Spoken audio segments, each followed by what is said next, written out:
You've probably heard someone say, "You can never have too much protein." Sounds like one of those classic gym catchphrases, right? And it's true, protein has earned its reputation as a super nutrient. It supports weight loss, keeps your muscles strong, and fuels your energy throughout the day. But here's the question almost no one asks. Is there actually a limit? Could that extra whey shake or that mountain of steaks be silently taking a toll on your liver?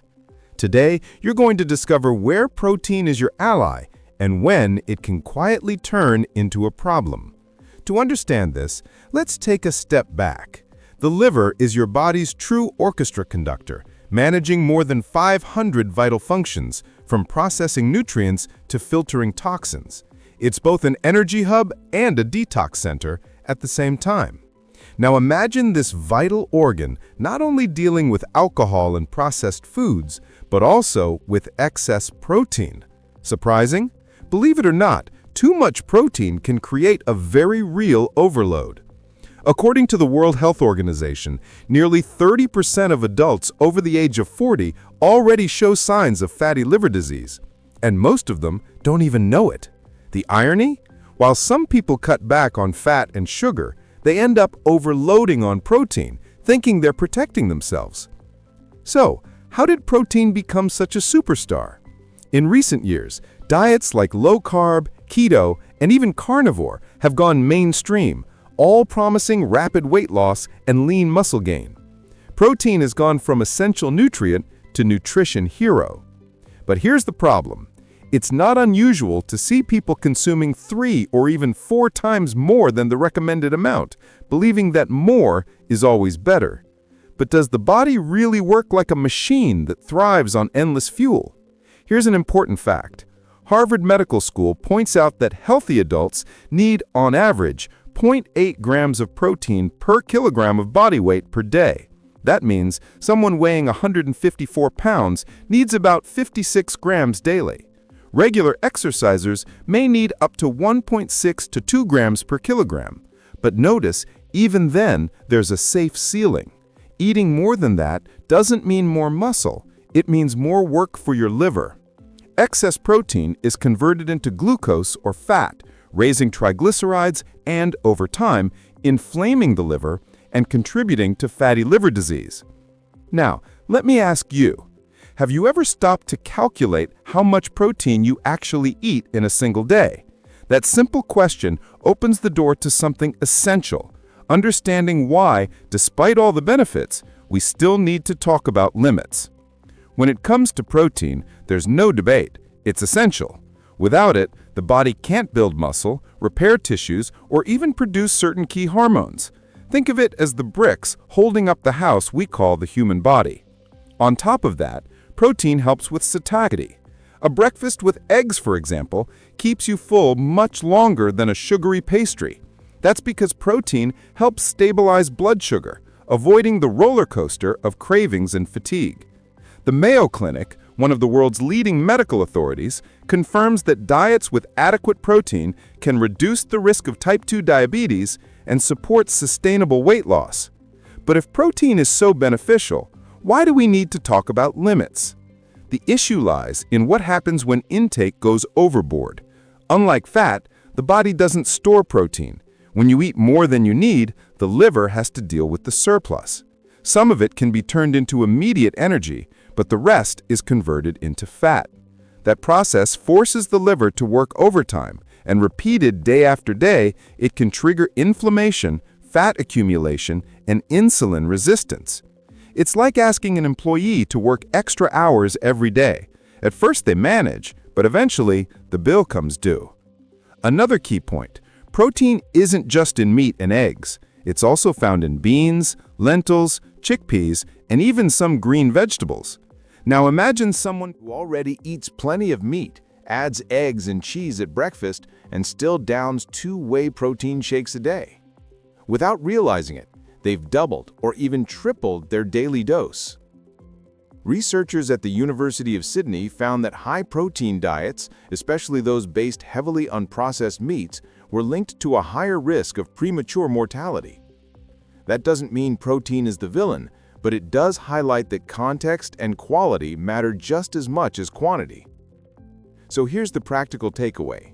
If you already have a history of fatty liver or abnormal lab results, wouldn't it make sense to adjust your protein intake instead of overloading? Many people believe only carbs can make you gain weight, but forget that even excess protein can be turned into fat. The irony? In trying to protect the body, they may be creating another problem altogether. So let me ask you, have you ever wondered if your diet is truly balanced or if you've fallen into the trap of the more protein the better? That's exactly where a few practical tips come in to help you find balance in everyday life. If protein is necessary but excess can be harmful, what can you actually do? The first step is simple. Calculate your real needs. For most adults, 0.8 grams per kilogram of body weight is enough. That means someone weighing 154 pounds needs around 56 grams per day. If you work out regularly, you can go up to 1.6 or even 2 grams per kilogram, but always with professional guidance. Beyond that, there are rarely any added benefits. Have you ever calculated your own intake? You might be surprised by the number. Second tip, diversify your protein sources. Don't rely only on red meat or supplements. Include eggs, fish, chicken, but also plant-based proteins like beans, lentils, and chickpeas. Research from Harvard University shows that plant-based proteins lower cardiovascular risk and improve metabolic health. Plus, they provide fiber that helps digestion and indirectly supports your liver. After all, when your gut works well, fewer toxins reach your liver. Third tip, pay attention to your body's signals. Fatigue, excessive bloating, or abnormal lab results may point to an imbalance. The liver is a quiet organ, often showing symptoms only when problems are advanced. That's why checking liver enzymes in routine blood work is essential. So here's a direct question. When was the last time you checked your liver health? Fourth tip, be cautious with diet fads. Trendy diets promise miracles, but ignore the fact that every body is unique. What works for a friend might not be right for you. Science is clear. It's not extreme quantities, but balance that brings lasting results. And here's a curious fact. According to the Mayo Clinic, people who follow balanced, sustainable diets achieve better long-term results than those who constantly swing between extremes. In other words, it doesn't work to cut out everything or to double down on everything. The secret is consistency. Now, I want to hear from you. Do you think you're on the side that's not getting enough protein or the side that's quietly overdoing it? Drop your answer in the comments because your experience could help a lot of people. And if this video is making sense to you, give it a like so YouTube can show it to more people who need this information too. And since we're talking about balance, it's time to reveal what really happens inside the liver when protein intake goes overboard. Here's the central point. What actually happens to your liver when you consume too much protein? Think of the liver as a massive processing plant. Everything you eat passes through it. Under normal conditions, protein is broken down into amino acids, which are then used to build muscle, repair tissues, and maintain vital functions. So far, so good. The problem starts when intake exceeds what the body can use. Because protein isn't stored the same way fat is, the liver has to process the excess. Some of it is turned into immediate energy, but a large portion is converted into fat. This process, called gluconeogenesis, increases the liver's workload and can promote fat accumulation within its cells. Now imagine this happening day after day, for months. Slowly, the liver builds up fat, becoming heavier and inflamed. Studies published in the Journal of Hepatology show that chronically high-protein diets can accelerate insulin resistance, one of the key risk factors for non-alcoholic fatty liver disease. And here's the irony. Many people increase their protein intake believing they're protecting their metabolic health, but without balance, they trigger the opposite effect. That doesn't mean protein alone causes fatty liver. The risk comes when excess protein is combined with other factors: sedentary lifestyle, too many calories, alcohol, and ultra-processed foods. In fact, adequate protein intake can be protective. The danger lies in ignoring the limits. Have you ever fallen for the myth that the more protein, the better? Let's look at a practical example. Picture an adult weighing 154 pounds who works out 3 times a week. Their daily protein target might be around 120 grams. That's achievable with 4 eggs at breakfast, 24 grams, chicken breast at lunch, 40 grams, a serving of beans, 15 grams, a fillet of fish at dinner, 30 grams, and a plain yogurt, 10 grams. Notice how easy it is to meet the target without going overboard. But if that same person adds 2 whey protein shakes of 40 grams each, the total shoots up to over 200 grams. Keep that up for months and the liver ends up carrying the extra burden with silent consequences. Experts from Harvard and the Mayo Clinic emphasize the secret lies in balance. Neither severe restriction nor unlimited intake works. The liver thrives on consistency, not extremes. So here's the question. Are you truly nourishing your body or quietly overloading your liver without even realizing it? To reflect on this, it's worth knowing some warning signs and practical strategies to protect your liver every single day. Knowing your limits is essential, but just as important is recognizing the signals your body gives when something's not right. The liver is a silent organ, and in the early stages, it rarely shows obvious symptoms. Many people only discover an issue during routine lab tests. Even so, there are warning signs you shouldn't ignore. Persistent fatigue, a heavy feeling in the abdomen, trouble concentrating, and even skin changes such as patches or itching. In blood work, elevated liver enzymes like AST and ALT can be a sign of overload. When was the last time you checked those markers? Now let's go over some practical strategies to protect your liver while still enjoying a protein-rich diet. First tip, spread your protein throughout the day. Eating 100 grams of protein in a single meal doesn't make sense. The body uses it much better when it's spread across different times. Second tip, focus on quality. Choose lean meats, eggs, fish, and legumes while avoiding processed meats, which promote inflammation and strain the body. Third tip, stay hydrated. Metabolizing protein produces waste products that your kidneys must flush out. Without enough water, both the liver and kidneys suffer. Fourth tip, combine protein with fiber. For example, a meal of chicken paired with chickpeas and salad is far more beneficial than just a large piece of meat. Fiber supports digestion, feeds your gut microbiome, and reduces metabolic overload. Fifth tip, respect your individual context.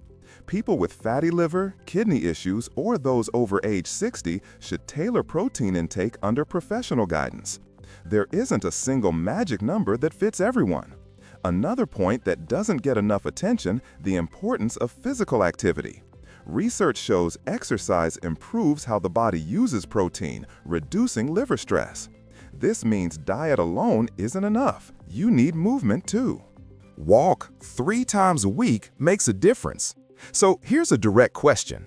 Are you protecting your liver only with food, or are you also giving it the support of regular movement? Here's something most people don't realize. Protein supplements are not mandatory for everyone. Many people hit their daily targets just by eating real food.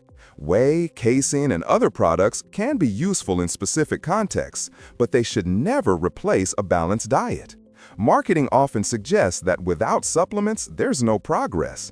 But science shows that's not true. What really matters is consistency, the quality of your choices, and respecting your body's limits. And here's one last detail almost no one talks about. It's not just the amount of protein that matters, but also how you distribute it throughout the day. Recent research published in the American Journal of Clinical Nutrition found that people who spread protein intake across breakfast, lunch, and dinner absorb nutrients more efficiently and place less stress on the liver. On the other hand, those who pile it all into one meal or overload with late-night shakes may increase metabolic strain without seeing the expected benefits.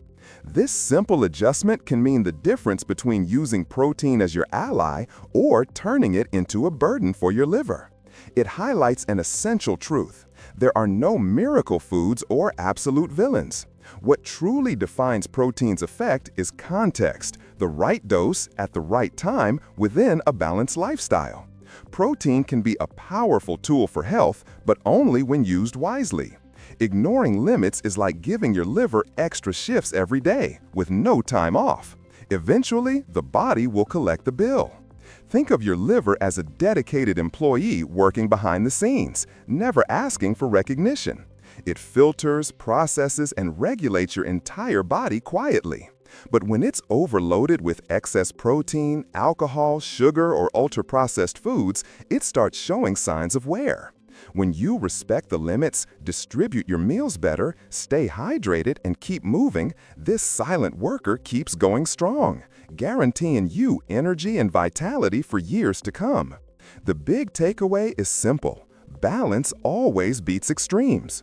Neither radical restriction nor reckless excess will serve you.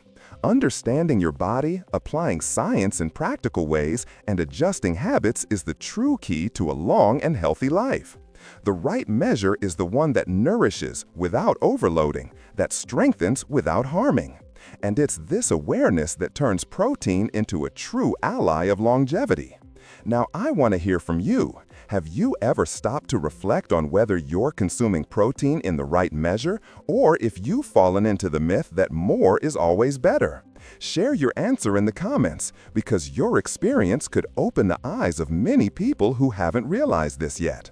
And if this video brought you value, don't forget to like, share, and hit the notification bell so you won't miss the upcoming content.